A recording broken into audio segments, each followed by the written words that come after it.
Dante wrote a book, The Inferno, and it's from the Inferno that we derive many of our ideas about hell, our poetic, imaginative representation of the underworld domain of darkness and catastrophe. And at the bottom of hell, Dante put Satan himself, but one rung above that, he put those who betray. And betrayal is the inversion of trust, right? You can't betray me unless I've trusted you. And trust is the precondition for all social relations. And so to betray someone who deeply trusts you is to demolish the foundation of relationship itself. And so that's why Dante placed it way deep down in the substructure of hell. And so when betrayal occurs, then you're faced with all those problems.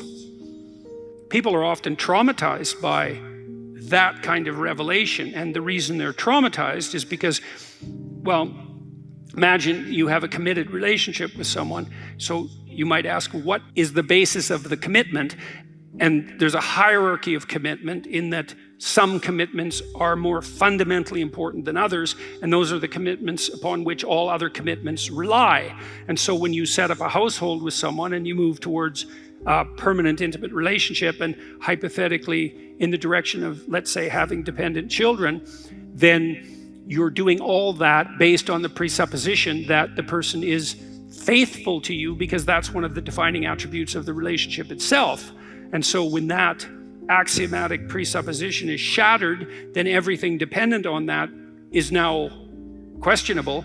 And that not only includes the present, what the hell is going on now, the future, what are we going to do, who am I with anyways, but also the past itself, because you were living, let's say, in something approximating a fool's paradise, and nothing that you thought to be the case was in fact the case. Are you not angry? Are you not upset, frustrated, disappointed, anxious, hurt, betrayed, traumatized? Or is there a part of you who now knows the relationship is over, and because it wasn't a very good relationship, you're thrilled because now you have the right to engage in the same sort of devious pathway to hypothetical freedom that your wife took?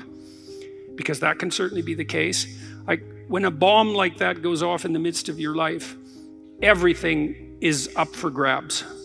And so to immediately say, I still love her, it's like, yeah, maybe and maybe not.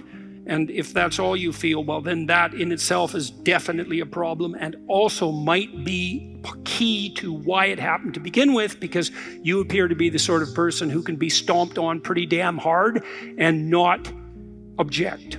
Then they don't know what to do, especially if they're conscientious, because then they just tear themselves into pieces trying to figure out what they did wrong to bring about that event. One of the oversimplifications that people make, and this is especially true for conscientious people, is if something bad happened to me, I must have done something to deserve it. Now, that's actually a pretty functional idea, because it suggests that there are things about your behavior that you could change that would make the future better. But the problem is that, say if it's the collapse of a relationship and you've been with that person for 8 years or longer, well, you did so many things with them that the idea that you did something wrong pretty much extends to every single thing you ever did with them. And that's, how are you going to fix that? And so that's part of the trauma, actually. The trauma is 80 million snakes all at the same time. It's like, well, forget it.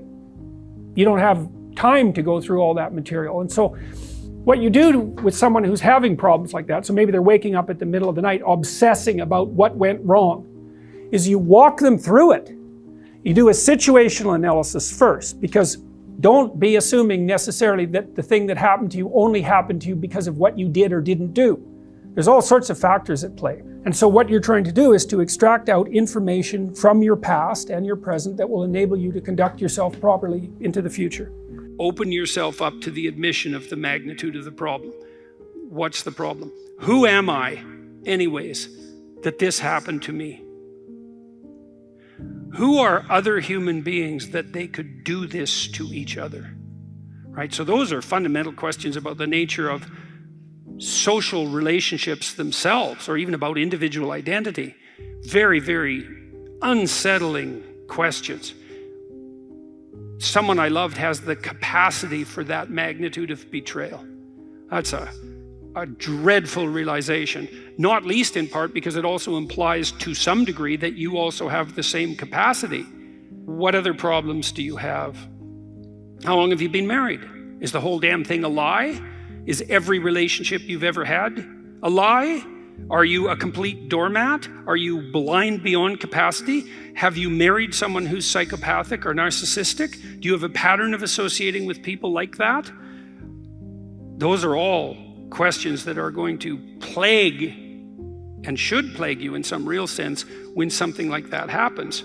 A coherent and plausible causal account of the pathway to the catastrophe that was differentiated and detailed enough so that once they understood it, they would be less likely to repeat it. And that's how you recover from something like this. You recover from something like this by not being the sort of person to whom that will ever happen again. How do I now move forward knowing what I know about my own capacity for blindness and the ability of others, even when trusted, to engage in deep betrayal? Are there general principles for that?